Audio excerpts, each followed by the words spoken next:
What's up everyone, this is Brett from the BEERMKR team. So you got a notification from the BEERMKR app, you've got a blinking white light here on the front, so now it's time to pitch your yeast and add our hops. Let's do it. So let's walk through everything that you need for this step.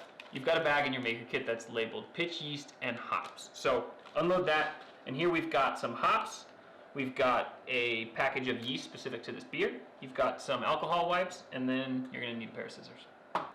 So first we're going to go ahead and open up our BEERMKR. Remove the lid completely. And then we're going to remove our squeeze bar. And when you do this, you're going to notice that the beer doesn't immediately flow down. That's because we've got a vacuum up here to keep things clean and sanitary. So now what you can do is unlatch this and just give it a crack. Don't open it up all the way. But nice and slow, you're going to hear it open. And then when that happens, your beer is actually going to flow from your brew tub down into your beer bag. You're going to see a lot of gunk kind of floating, circling around. During this next step, yeast is going to ferment or actually digest a lot of that, and then the rest of it's actually going to fall down into your waste bag. So before we open up the unit completely, this is a step I want to make sure everyone does, is you need to wash your hands.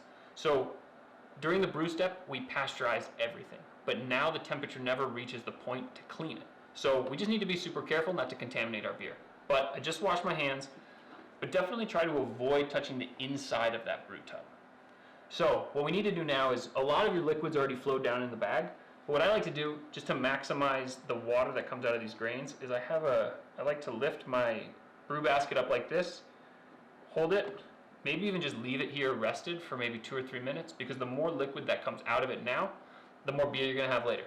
So then we can just remove these grains. Now the grains, you can throw those in your compost, you can feed them to your chickens, you can make bread or dog biscuits or whatever, and your brew basket can get tossed right in your dishwasher. Before we put our yeast and hops into the brew tub, we want to go ahead and open one of these alcohol pads and sanitize your scissors in the bags where you cut.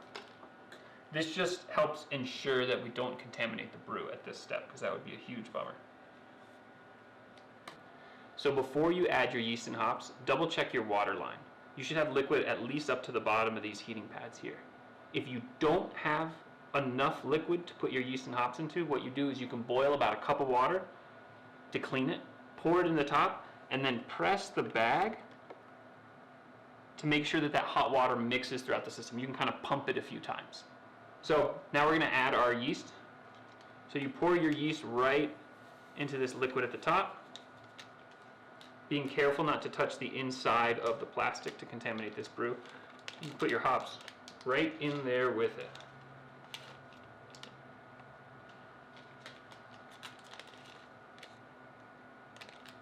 And as simple as that. So we've added our yeast and hops, and now we're actually going to close the brew tub lid back up. Press it all the way in, so you can close these latches, put your top back on, and close the machine up. Like always, open up your app, scroll to the bottom of the instructions, hit done, and now this blinking white light here, when you press it, it's going to flip to that pulsing white light again. So over the next 5 to 7 days, that yeast you just added is going to convert the sugars in the wort into alcohol. And throughout this process, we encourage you to open up your machine and watch it all happen. By about tomorrow, you're going to see the yeast really actively fermenting, creating a lot of bubbles. It's pretty cool.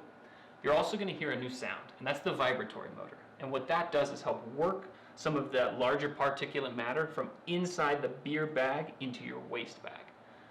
You can control the timing of that vibratory motor by going into your app and hitting machine settings. We highly recommend that you shut it off during the night so you can sleep, or during nap time so your kid can nap, or on your next Zoom call. You can also go in and actually help move that particulate matter into the waste bag by kind of poking the bag, prodding the bag. This thing is pretty durable, so you're welcome to kind of touch and feel and work some of that gunk in from these folds into this nose of the bag and into your waste bag.